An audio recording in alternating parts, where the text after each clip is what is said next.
एतिरा जो मक़सदु इहो आहे त जेके असांजे उस्तादनि जेके ड्यूटियूं कयूं आहिनि ऐं हिन क़ौमी काज़ खे पूरो कयो आहे पोइ उन खां पोइ जेके आहिनि सियासी बुनियादनि ते कूड़ियूं FIR कटियूं पियूं वञनि ऐं इंतिज़ामी तौर ते जेके बैटरियूं हिननि इंस्टॉल कयूं कैमरा इंस्टॉल कयूं वरी उनजी ज़िम्मेवारी हेड मास्टर ने गॾो गॾु उन खां ड्यूटियूं वरितियूं आहिनि ऐं उन्हनि ते वरी FIR कटियूं आहिनि त तव्हां इहो सामान चोरी कयो आहे। गॾो गॾु असांजे पेटियल ज़िले जे इलेक्शन में उस्तादनि ते जेके FIR थियूं आहिनि उनजे लाइ एहतिजाज रिकॉर्ड करायो वियो आहे। पंहिंजे ईमानदारी सां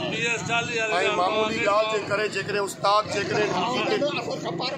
उस्ताद बीमारीअ जे करे जेकॾहिं ड्यूटी ते नथो अचे उहे बि असां उस्ताद